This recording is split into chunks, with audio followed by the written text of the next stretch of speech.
तो वो जो जहाज है वो इंटरनेशनल वाटर्स में था जब ये जहाज को इंटरसेप्ट किया गया बाय द ईरानियन नेवी और रिवोल्यूशनरी गार्ड्स। ये पता नहीं वो उनको क्या खुद को क्या बोलते हैं। तो इंटरनेशनल वाटर से उनको इंटरसेप्ट करके दे बोर्डेड द वेसल और उनको वहां से जहाज को वो लोग ईरान में लेके चले गए इन अ पोर्ट कोल्ड बंदर इजाज़। 8 तारीख को लगभग 3 बजे के आसपास I received WhatsApp message from my brother. तो उन्होंने बताया कि ऐसे ऐसे they have been intercepted and just in case if they get arrested और something because they don't know और दे गेट हाईजैक्ट और समथिंग, तो at least coordinate with their operators और विद देयर कंपनी। उसके बाद मैंने उनको कॉल करने की कोशिश की तो उनका कॉल लगा नहीं, कोई मैसेज नहीं गया उनके पास। मैंने ऑपरेटर्स को कॉल और मैसेज किया, उन्होंने कोई उसका रिप्लाई नहीं दिया। बस उन्होंने बोला कि हाँ अभी हम देख रहे हैं but I think they have been detained by Iranian navy.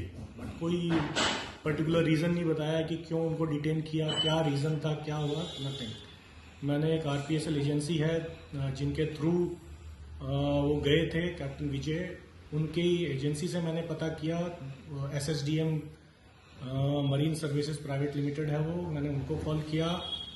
उन्होंने मुझे यही बताया कि ईरानियन नेवी ने उनको डिटेन किया है फॉर द रीजंस अननोन। उसके बाद उनसे कोई कांटेक्ट नहीं हुआ फॉर सो मेनी डेज। 22 तारीख तक उनके साथ कोई कांटेक्ट नहीं हो पाया हमारा। मैं रेगुलरली अपना ऑपरेटर्स के साथ और जो आरपीएसएल एजेंसी हैं उनके साथ रेगुलरली कांटेक्ट में रहा बट किसी ने कोई अपडेट नहीं दिया प्रॉपर, किसी के पास कुछ अपडेट नहीं था। 12 तारीख को मैंने डीजी शिपिंग और 12 तारीख को मैंने डीजी शिपिंग को पहले मेल किया कि at least look into the matter, ये अपना ये जहाज का नाम है and this the operator says it has been detained by Iranian navy. DG shipping ने फिर अपना उसके ऊपर देखते हुए उन्होंने मिनिस्ट्री ऑफ एक्सटर्नल अफेयर्स को और कॉन्सुलेट इन ईरान जो है एम्बेसडर इन ईरान तेहरान, तो उनको फिर उन्होंने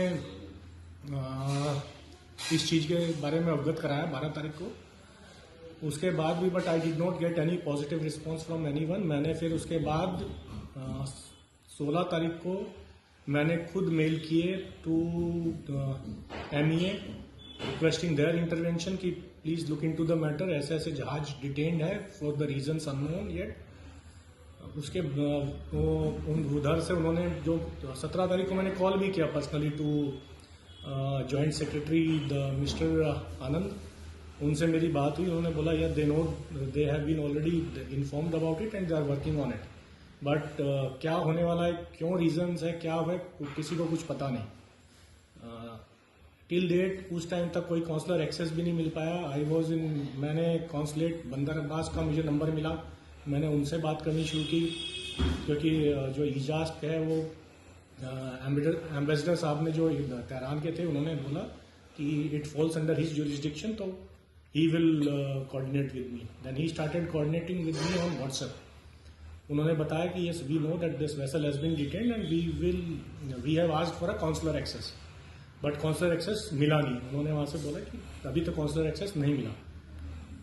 दिन निकलते गए, 22 तारीख को हमारे पास उन्होंने किसी गार्ड के फोन से फोन किया।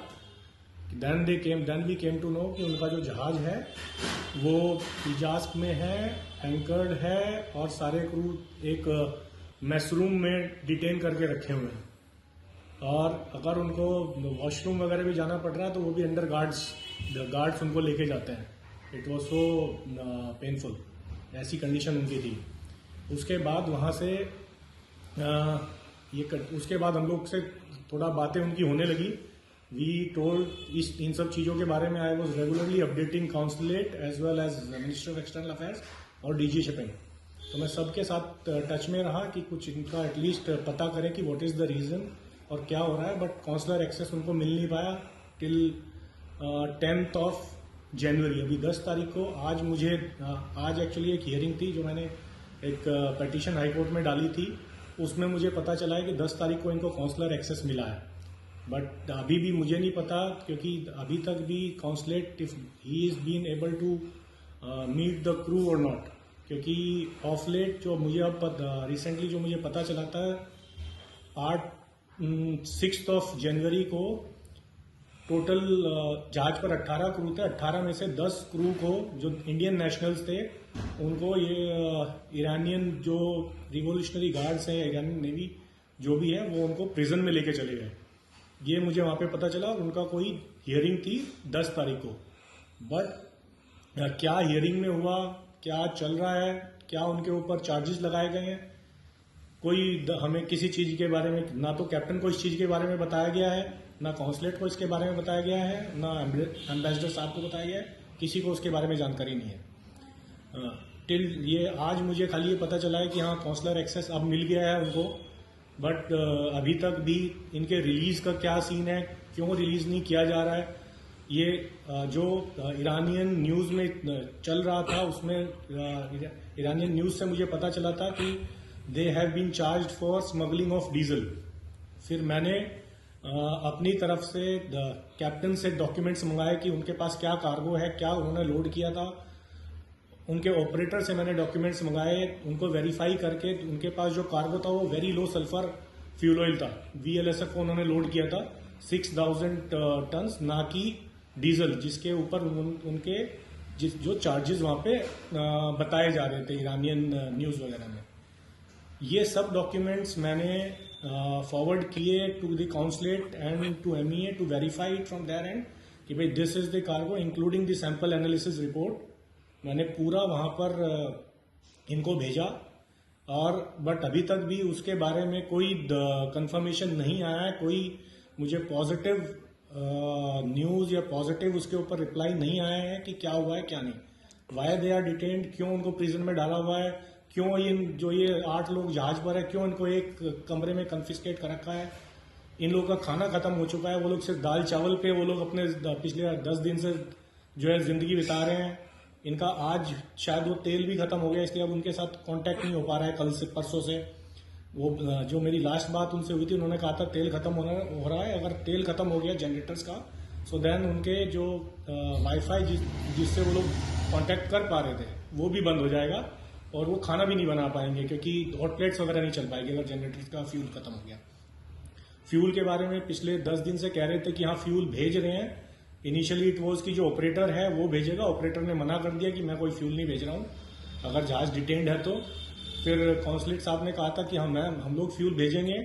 फ्यूल उसके बाद भी अभी तक उसके बाद फ्यूल की वहां पर सिविल अनरेस्ट शुरू हो गया है कि उसमें टाइम लग रहा है। फिर अभी लास्ट में जो मुझे पता चला था कि जो रिवोल्यूशनरी गार्ड्स और ईरानियन नेवी है वो फ्यूल भेज रही है, बट जो लास्ट मेरी कल परसों जो लास्ट बात हुई थी तब तक कोई फ्यूल नहीं आया था। अब क्योंकि फ्यूल खत्म हो गया है तो अब सबसे बड़ी चीज एक और जो हजार्डस सिचुएशन, जो डेंजर सिचुएशन बन गई है, that is your danger to the navigation. वहां पर जो आसपास के शिप्स है अब उसके लिए भी खतरा है। इफ समथिंग हैपेंस, या अगर ये जहाज ड्रैग करने लगेगा, इनके पास कोई फ्यूल नहीं है कि ये जहाज को रोक सके। दे डोंट हैव एनीथिंग कि अपना इंजन स्टार्ट कर सके। They will not be able to do anything. So ये सब चीजों के लिए खतरा है। प्लस अगर ऐसा कुछ होता है ये इनकी लाइफ के लिए भी खतरा है अगर इनके पास टाइम से फ्यूल नहीं पहुंचता है। प्लस खाना क्या खाएंगे वो अभी हमें पता नहीं है, how will they be managing it. So we इन्हीं सब चीजों की वजह से मैं एक पिटिशन हाईकोर्ट में डाली थी। आज उसकी हियरिंग हुई है। नेक्स्ट हियरिंग की डेट अभी 21 जनवरी दी है। अब देखते हैं क्या होता है। मैं प्लीड करता हूं गवर्नमेंट ऑफ इंडिया से, मिनिस्ट्री ऑफ एक्सटर्नल अफेयर्स से, अपने एम्बेसडर साहब से जो तेहरान में है, काउंसलेट साहब से, कि प्लीज ये इनोसेंट सीफेरर्स हैं, इनको प्लीज घर पे ले आए। इनकी फैमिली वेट कर रही है, they are all in pain. इनकी जो सिचुएशन है वो बहुत खराब होती जा रही है, मेंटल कंडीशंस उनकी खराब है।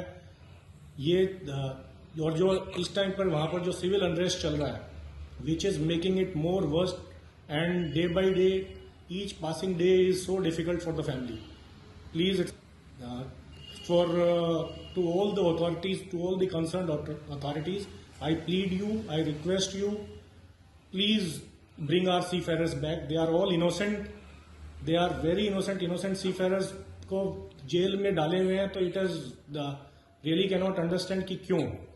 ये जियो पॉलिटिकल इशू की वजह से अगर हमारे सीफेयरर्स उसमें जो है फंस गए हैं तो इट इज़ नॉट गुड। हम मतलब हमारे इंडिया के लिए इट इज़ नॉट गुड, हम सीफेयर कम्युनिटी के लिए वो अच्छा नहीं है। So please requesting all authorities, please bring our seafarers back. अभी 8 तारीख को उनका कॉल आया था।